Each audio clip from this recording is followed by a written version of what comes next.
What up? B. Smith, Thursday night beer review brought to you by Three Crafty Bastards. And quite honestly, got the workout in, got the bike in tonight, getting ready to hit the drums. As you can see, we down in the basement, of course. And I got a beer review to bring to you tonight from Platform Beer Company. I'm going to try to keep this under 5 minutes. So if it doesn't go 5 minutes, you lucked out. And if it goes over 5 minutes, well, Marlon will probably laugh at me next Thursday when we get together. Also, look for part 2 of the We Are America podcast that we recorded last week. We recorded 2 sections. You can also catch that this Monday night on Spotify at 7 p.m. It's actually pretty good. We're just talking about the state of the world, United States, whatever. So we're not here for that right now. We're here for this beer review. So as you can see, I've already cracked it. Platform Sun Surfer, and here's what it is. It is a Hawaiian style IPA with notes of pineapple, guava, and citrus. So probably some orange, maybe some lemon or what have you. And if you're not familiar with Platform has done a few beers that have hit the market that have labeled them as like an up and coming brewery. I don't necessarily know where they're at. Where are they from? Well, they're from Cleveland, Ohio. So you can go up to Cleveland, Ohio, and you can check out Platform. Notably, one that they did last year on Christmas was I believe it was a chocolate chip cookie ale, which was really weird, but the taste was there. And if I had one, I'd review that upcoming, just to review another Platform beer in comparison, but we're not going to do that right now. So we got right now is the Sun Surfer. It's an IPA, which I'm doing tonight because Marlon, Mr. Classic, as you see on the Thursday nights that we record the show, is not here. So I have the luxury of not only doing an IPA, but also doing a beer that I've never had before. If you're not familiar with Belmont Beverage Beer Club, you need to go check them out, man, because what you can do is you can pay like $16 a month. They choose the beers for you. Everybody gets the same thing if you're part of the beer club. And it really kind of takes the guesswork out of what do I want to drink, what's good, taking the risk on something I've never had. You either like it or you don't. You know, if you don't like it, pour it down the drain. God rest your soul for wasting beer like that, but I've had a couple.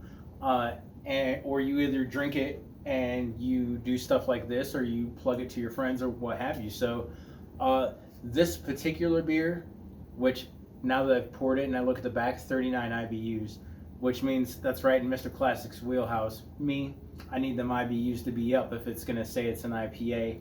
4.9%. So I was going to do an Imperial IPA from Founders, and then I opted out because I figured this was probably a little more drinkable, a little more light, probably more of that summer festive, light, drinkable beer that you can have more than 1 or 2 of and not feel so heavy when you're drinking it. So without further ado, let's check this out. I smell the hops for sure. Chinook hops, Ariana hops, Callista hops, which is weird. I've never heard of 2 of those.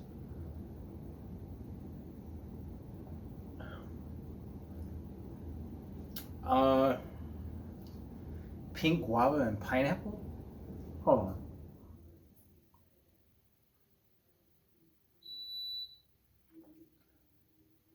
Okay, here we go. Review time. It's not exactly what I thought it would be. The notes of pineapple are very light in comparison to the hoppy flavor that it has. With a low IBU like 39, I would not expect to be able to taste the hops in this beer. I would expect it to be more fruit flavored than it would be hop flavored. And that certainly isn't the case.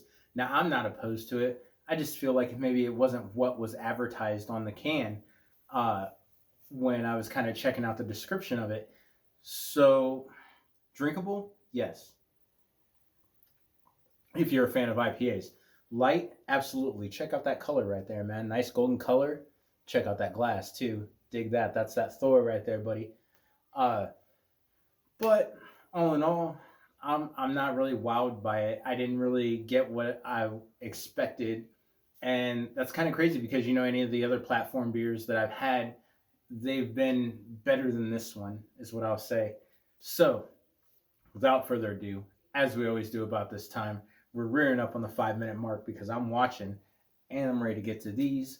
Uh, in true gladiator fashion, three, two, one, nothing. It stays in the middle, man. It's not very often that I dislike a beer, and I don't necessarily dislike this beer. It just wasn't what I thought it would be.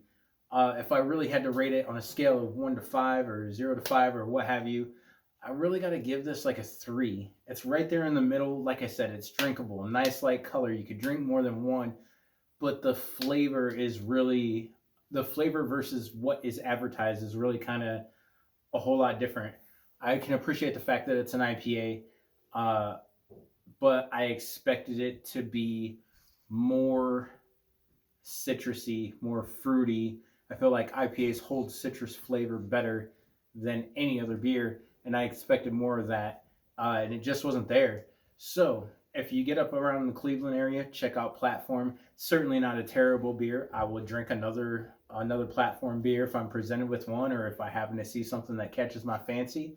Uh, you can always go check us out on Spotify, Three Crafty Bastards. You can check us out on YouTube. We got all kinds of, I think, upwards of 30 videos on YouTube. Go to Three Crafty Bastards on YouTube. Check us out there. You can always check us out on Facebook. Three Crafty Bastards. Check us out there. And then, of course, I'm going to share it to my page, and I'm B. Smith. So, with that being said, it's time for a little bit of drumming. B. Smith, Three Crafty Bastards. We'll check you next Thursday.